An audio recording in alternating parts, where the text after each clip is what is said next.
Sans elle, il n'est guère question de développement. Elle, c'est la jeunesse africaine et il faut 600 millions de postes pour l'occuper. Autant dire que l'État ne peut pas les employer tous. Le salut des jeunes ne se trouverait-il pas dans l'entrepreneuriat?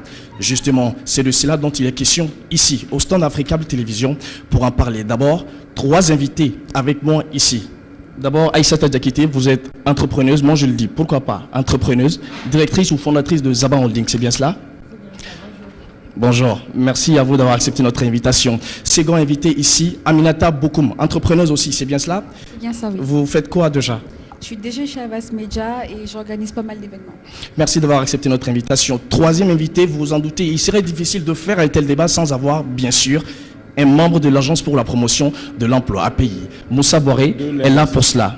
Agence malienne pour la promotion des investissements. Agence pour la promotion de l'investissement. Agence pour la promotion de l'investissement. Oui, tout à fait. C'est bien cela? Bien. Bonsoir, merci d'avoir accepté notre invitation. D'abord, pourquoi vous avez organisé ce forum API? Ce forum a été organisé, l'objectif c'est de pouvoir faire du Mali la destination sûre des investissements.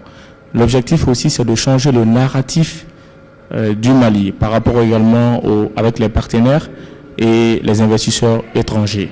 Donc le but de ce rencontre qui est vraiment une rencontre internationale, c'est pour réunir tous les acteurs nationaux étrangers afin de leur rassurer que le Mali c'est une destination sûre pour les investissements directs étrangers, pour les investissements nationaux. Qui parle d'investissement part de la valorisation de la richesse et la création d'emplois.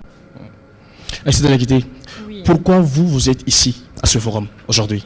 Et pourquoi je suis là? Je suis jeune entrepreneur. J'ai mon stand, le stand des Zaba Holding fait partie des stands des exposants ici. Et au-delà de tout ça, moi je suis plus militante pour l'entrepreneuriat des jeunes en Afrique francophone.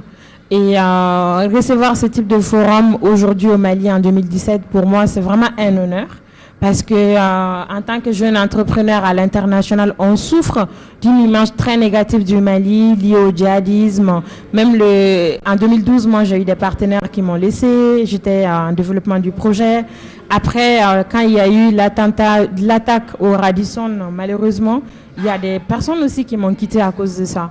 Donc cette image doit être effacée, gommée, et pour cela, on est obligé d'organiser des événements de très haut niveau et pour inviter soit des investisseurs, des entreprises et aussi des politiques d'ailleurs pour venir chez nous, pour qu'ils voient notre pays, pour faire la promotion de ce pays-là en fait. Et ce forum, moi je suis fière d'être là. Au-delà même de l'entreprise, c'est vraiment positiver l'image du pays. Alors, vous avez un peu frôlé l'aspect sécuritaire. On va en parler, mais d'abord, Aminata Bokoum, pourquoi vous êtes là? Alors, moi, je suis là pour faire du networking et du B2B. C'est quoi le networking B2B? Alors, c'est vraiment aller à la rencontre des entrepreneurs, des sociétés, des directeurs qui sont là, qui peuvent investir dans le domaine, dans ce que je fais. Et rencontrer d'autres personnes, en fait, voir ce qu'ils pensent du Mali et ce qu'on peut apporter, en fait, de nouveau pour que le Mali soit... Un hub? Un hub, voilà. Ouais. Un hub sur l'investissement. Parce qu'il y a beaucoup de projets qu'on peut investir, sur lesquels on peut investir au Mali, mais qui ne sont pas forcément connus. Parce que, voilà, comme il a parlé de l'aspect sécurité et tout. Donc, c'est redonner confiance au Mali. Donc, les gens sont là, ils veulent savoir ce qui se passe, ils veulent qu'on leur parle du Mali pour voir dans quoi est-ce qu'ils peuvent investir. Donc, on est là, on fait du networking, on rencontre des personnes, on donne des cartes de visite, on discute, voilà. Vous avez gagné quoi dans ce forum? Alors, j'ai rencontré beaucoup de gens. Karim Sy, que je connaissais déjà, qui est maintenant, on va dire, à un poste très élevé auprès de M. Macron. Donc, ce serait bien que nous, des jeunes qui sont en Afrique, puissent lui dire, voilà les défis auxquels nous sommes confrontés. Parce qu'après, c'est lui qui remonte. Et voir comment est-ce qu'on peut avoir des coopérations pour pouvoir nous aider à aller de l'avant. J'ai rencontré aussi M. Djidja à côté, qui est quand même une sommité dans le domaine du recrutement en Afrique, que je connaissais un peu, avec qui j'ai un peu discuté pour voir un peu quels sont les projets qu'on pouvait lancer ici pour pouvoir créer de l'emploi au niveau du Mali. Donc j'ai rencontré pas mal de personnes hier, j'ai fait beaucoup de networking, j'ai distribué des cartes de visite, et pour Avas, et pour parler aussi de l'entrepreneuriat par rapport aux jeunes, parce que comme vous l'avez dit, il y a beaucoup de jeunes diplômés qui sortent chaque année, donc il va falloir trouver en fait des secteurs dans lesquels on peut les recaser.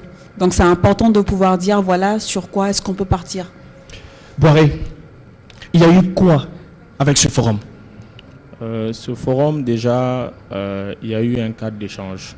Un cadre d'échange sur les secteurs prioritaires qui ont été retenus dans le domaine de l'agriculture, l'élevage, les infrastructures, l'énergie.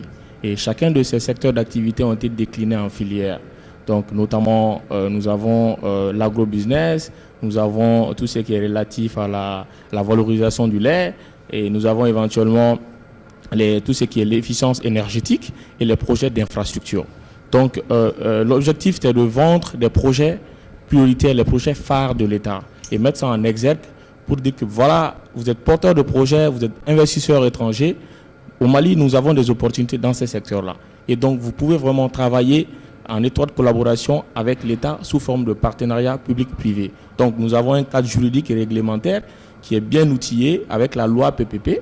Et donc, je pense que tous ces dispositifs, l'objectif, c'est de pouvoir rendre le cadre juridique et réglementaire attractif. Vraiment, je peux dire que réellement, c'est des retombées qui sont vraiment très significatifs.